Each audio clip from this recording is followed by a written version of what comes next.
hello' everyone মৰমৰ ছাত্ৰ ছাত্ৰীসকল যিসকল ছাত্ৰ ছাত্ৰীয়ে 2026 বৰ্ষত এইচএছ ফাইনেল পৰীক্ষা দিবলৈ গৈ আছা তোমালোকৰ বাবে আজি মই আছামিজৰ চেপ্টাৰ 2 মগনীয়া নামৰ লেছনটোৰ সম্পূৰ্ণ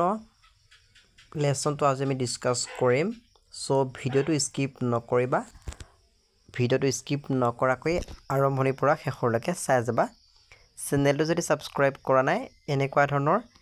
প্ৰতিটো সাবজেক্টৰ কোৱেশ্চন আনসাৰ ভিডিঅ' পাবলৈ চেনেলটো ছাবস্ক্ৰাইব কৰি ল'বা এতিয়াৰ পৰাই মই তোমালোকৰ বাবে ৰেগুলাৰ ক্লাছ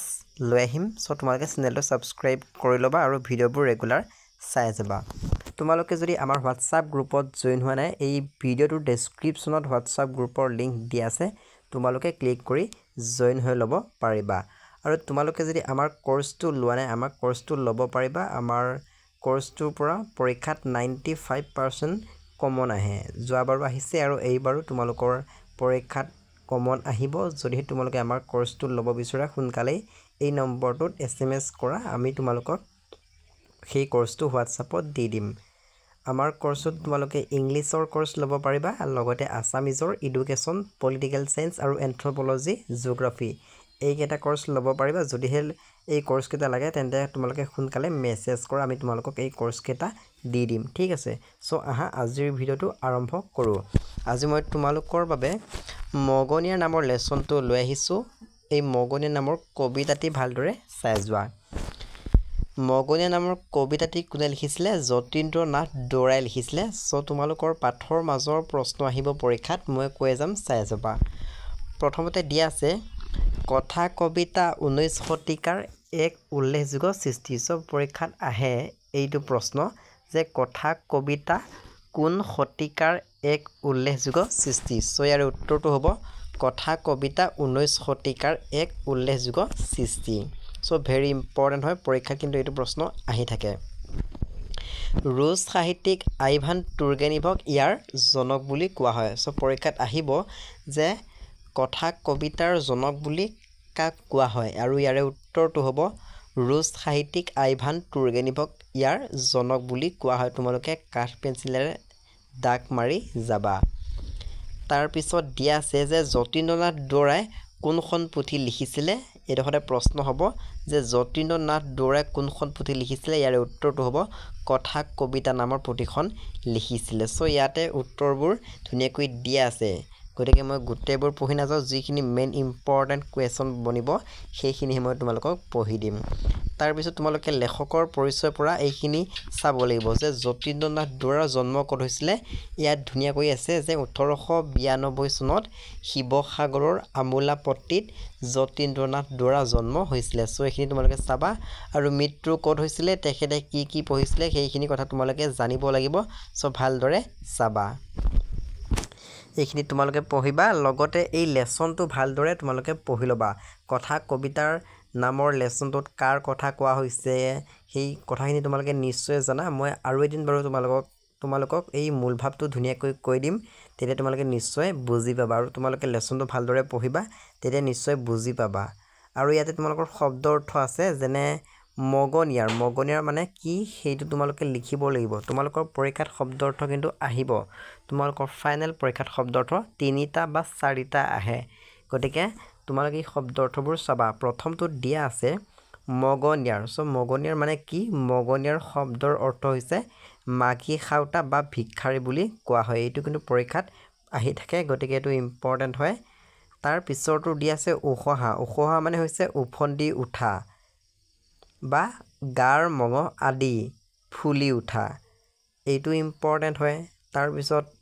উৰমাল মানে হৈছে ৰুমাল সো তোমালোকৰ পৰীক্ষাত মগনীয়াৰটো আহিব আৰু উৰমালটো আহিব গতিকে মগনীয়াৰ মানে হৈছে মাগী খাউতা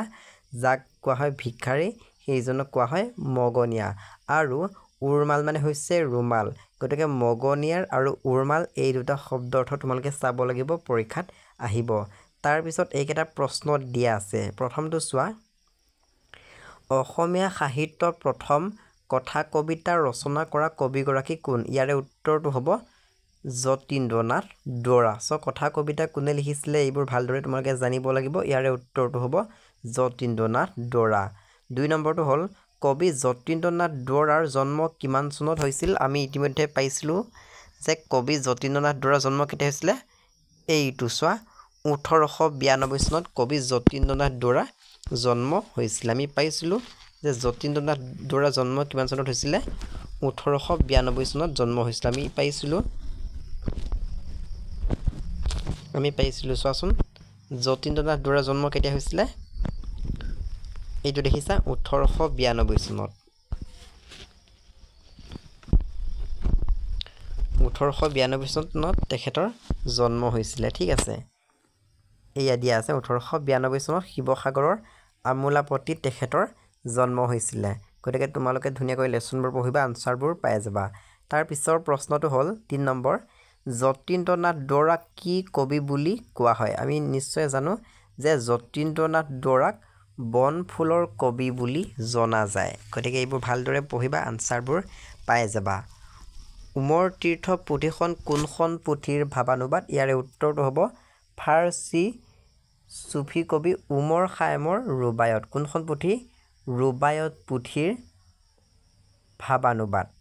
ঠিক আছে উমৰ তীৰ্থ পুথিখন বা পুথিখনি কোনখন পুথিৰ ভাৱানুবাদ ইয়াৰে উত্তৰটো হ'ব উমৰ খায়ামৰ ৰুবায়ত ঠিক আছে কোনখন পুথি ৰুবায়ত সো ভালদৰে এইবোৰ লিখি ল'বা যতীন্দ্ৰনাথ দুৱৰাই কোনখন কাব্য গ্ৰন্থৰ বাবে সাহিত্য অকাডেমি বঁটা লাভ কৰিছিল ইয়াৰ উত্তৰটো হ'ব বনফুল কবিতা পুথি বা কাব্য গ্ৰন্থৰ বাবে সাহিত্য অকাডেমি বঁটা লাভ কৰিছিল সো এইকেইটা প্ৰশ্ন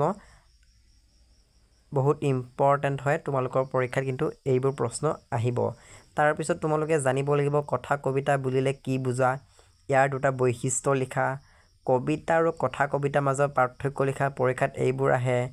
উমৰ খায়াম কোন তেওঁৰ ৰচনা কৰা এখন পুথিৰ নাম লিখা তাৰ পিছত 5 নম্বৰ প্ৰশ্নটো আহে তোমালোকৰ পৰীক্ষাত ককাই মোৰ ওপৰত খং নকৰিবা মোৰ হাতত একোৱেই নাই কোনে কি প্ৰসংগত এই উক্তি কৰিছিল এনেকৈ পৰীক্ষাত প্ৰশ্নবোৰ আহে সো এইকেইটা মোস্ট ইম্পৰ্টেন্ট হয় তোমালোকক মই এইকেইটা বাৰু আনসাৰ কেইটা দি দিম 4 নম্বৰখিনি চোৱা মগনিয়াৰ দুৱৰাৰ কথা কবিতা নামৰ পুথিৰ পৰা লোৱা হৈছে দুৱৰাক বনফুলৰ কবি বুলি জনা যায় সো ইয়াতে তোমালোকৰ উত্তৰ সোমাই আছে গতিকে তোমালোকৰ পৰীক্ষাত প্ৰশ্ন হ'ব যে কথা কবিতা পুথিখনৰ ৰচক কোন এনেকৈ দিব পাৰে বা মগনিয়া নামৰ পাঠটো ক'ৰ পৰা লোৱা হৈছে এনেকৈ পৰীক্ষাত প্ৰশ্ন দিব তোমালোকে উত্তৰটো লিখিব লাগিব যে মগনিয়াৰ দুৱাৰ কথা কবিতা নামৰ পুথিখনৰ পৰা লোৱা হৈছে এনেকৈ লিখিব লাগিব আনসাৰটো এনেকৈ দিব পাৰে যে বনফুলৰ কবি কোন তেতিয়া লিখিব লাগিব যে বনফুলৰ কবি হৈছে যতীন্দ্ৰনাথ দুৱৰা সো তোমালোকক প্ৰশ্নবোৰ এনেকৈ দিব তোমালোকে বনাই লিখিব লাগিব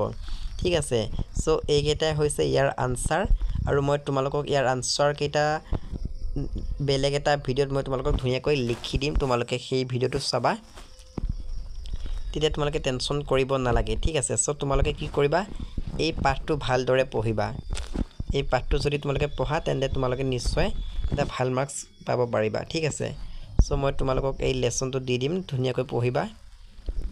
ইয়াৰ আনসাৰ কেইটা মই দি দিম তোমালোকে লেসনটো যেতিয়া ভালদৰে পঢ়িবা তেতিয়া ইয়াৰ আনসাৰ কেইটা বিচাৰি পাবা ঠিক আছে সো তোমালোকে মগনিয়া নামৰ লেসনটো পঢ়িবা প্ৰথমতে আৰু ইয়াৰ ৰাইটাৰ নাম চাবা তাৰ পিছত এইবোৰ যিমানবোৰ আছে ভিতৰুৱা প্ৰশ্ন সেইবোৰ চাবা লগতে লেখকৰ পৰিচয়বোৰ চাবা লেখকৰ পৰিচয়বোৰ পৰীক্ষাত আহে এইবোৰ পঢ়িলে তোমালোকে ভাল ৰিজাল্ট কৰিব পাৰিবা মই তোমালোকক অতি শীঘ্ৰেই বাকি যিমানবোৰ ইম্পৰ্টেন্ট কোৱেশ্চন আনসাৰ আছে সেইবোৰ মই ইম্পৰ্টেন্টবোৰ দি যাম সো তোমালোকে টেনচন কৰিব নালাগে চেনেলটো সাবস্ক্ৰাইব কৰি লোৱা মই তোমালোকক অতি শীঘ্ৰেই বাকি কোৱেশ্চন আনসাৰ ভিডিঅ'বোৰ তোমালোকক শ্বেয়াৰ কৰি দিম সো এইটো আছিল ভিডিঅ'টো তোমালোকে যদি আমাৰ হোৱাটছআপ গ্ৰুপত জয়েন হোৱা নাই হোৱাটছআপ গ্ৰুপত জয়েন কৰি ল'বা হোৱাটছআপ গ্ৰুপৰ লিংকটো ডেসক্ৰিপচনত দিয়া আছে তোমালোকে জয়েন হৈ ল'বা সো আজি ভিডিঅ'টো ইমানেই নেক্সট কোনটো চেপ্টাৰৰ কোৱেশ্চন আনসাৰ ভিডিঅ' লাগে ধুনীয়াকৈ কমেন্ট কৰি জনাবা মই তোমালোকক ভিডিঅ' আকাৰে জনাবলৈ চেষ্টা কৰিম সো ভিডিঅ'টো চোৱাৰ বাবে বহুত ধন্যবাদ